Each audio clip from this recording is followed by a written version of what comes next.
Assalamualaikum warahmatullahi wabarakatuh. Alhamdulillahirabbil alamin. Bertemu kembali dengan saya Ratna Haryaningsih di channel Ngaji Bareng 04. Kali ini kita akan mengurai tajwid surah An-Nisa ayat 174. Disimak sampai akhir karena nanti di ujung akan ada pertanyaan seputar tajwid. Dan jawaban pertanyaan hari kemarin akan ditemukan pada menit ke A'udzu billahi minasy syaithanir rajim. Bismillahirrahmanirrahim. Ya. Di sini ada hukum tajwid namanya mad jaiz munfasil. Karena ada mad tabi'i yang bertemu hamzah dalam dua kata. Mad tabi'inya fathah panjang pada kata ya yang artinya hai. Hamzahnya a ini sebetulnya masuk ke kalimat kedua yaitu ayyuha ya. Dan punya makna yang lain lagi. Sehingga walaupun penulisannya disatukan ya secara makna terpisah atau disebut mad jaiz munfasil hukmi. Dibacanya boleh 4 boleh 5 harokat.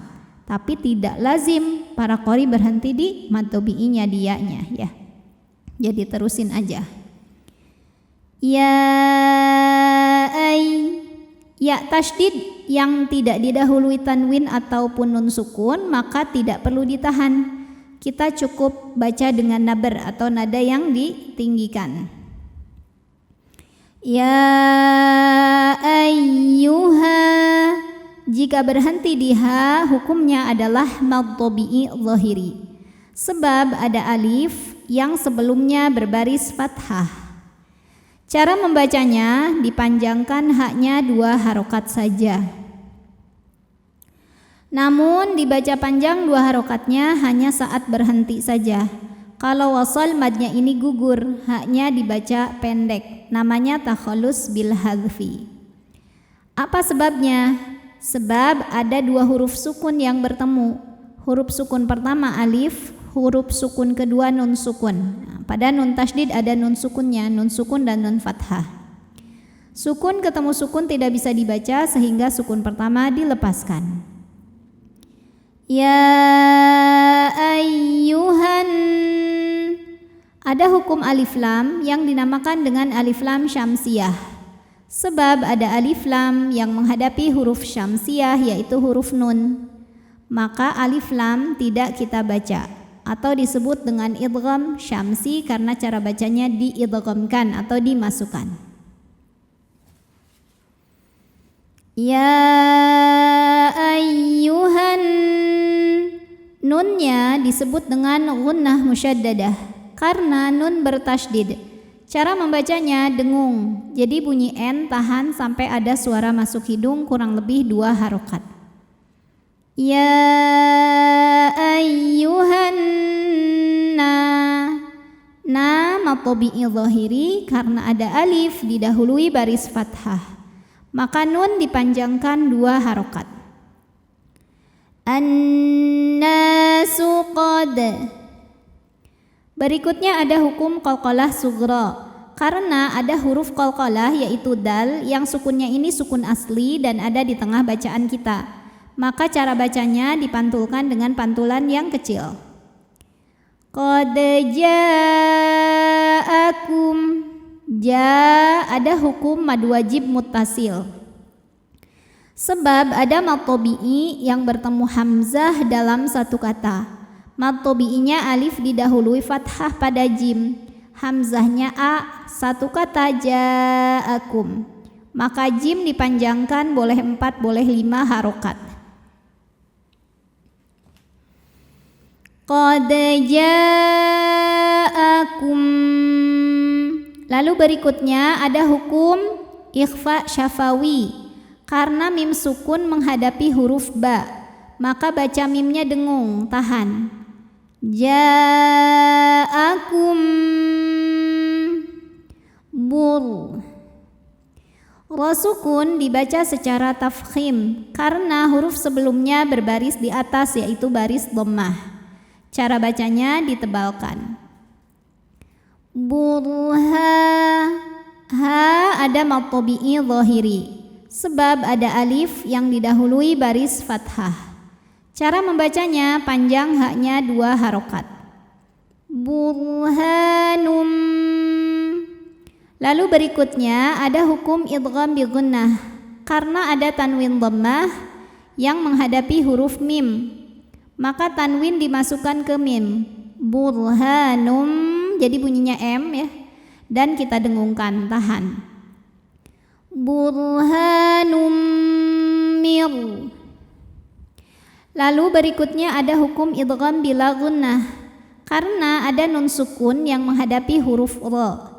Maka cara bacanya nunnya masuk ke ra, mir, tapi tidak ditahan, tidak didengungkan.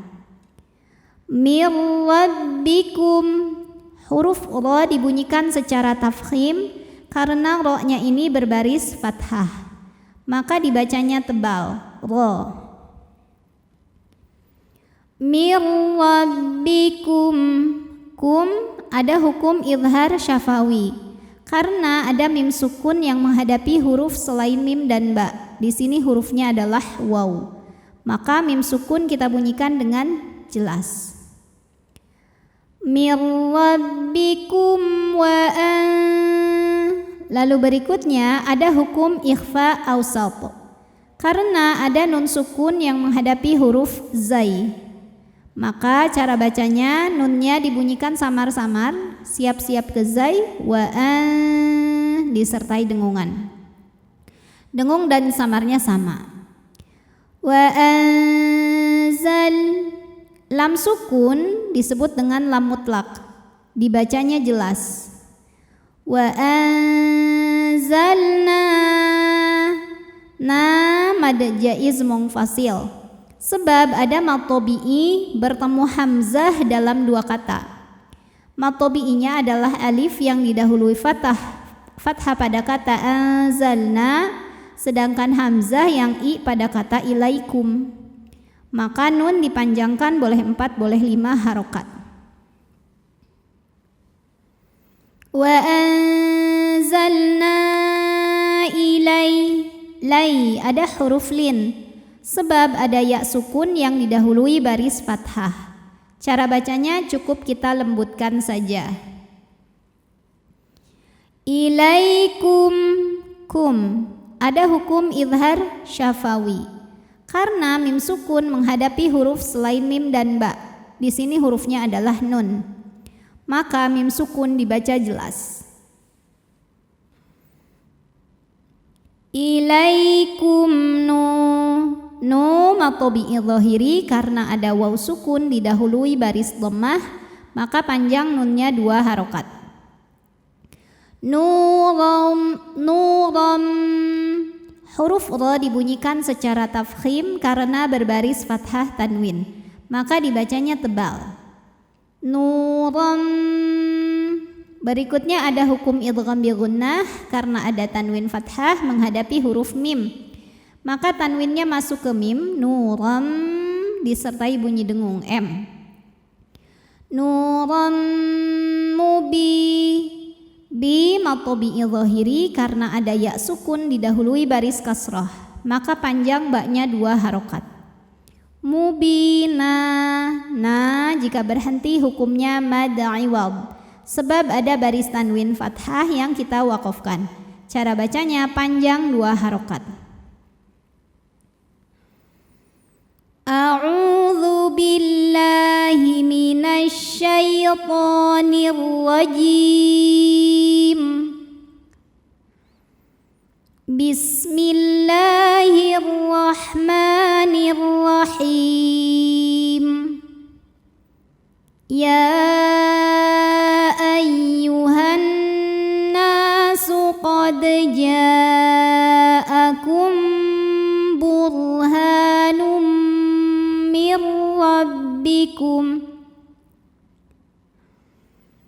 mir rabbikum wa anzalna ilaikum nuram mubina.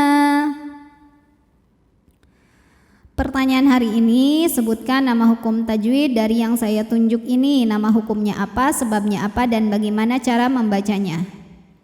Shadaqallahul azim.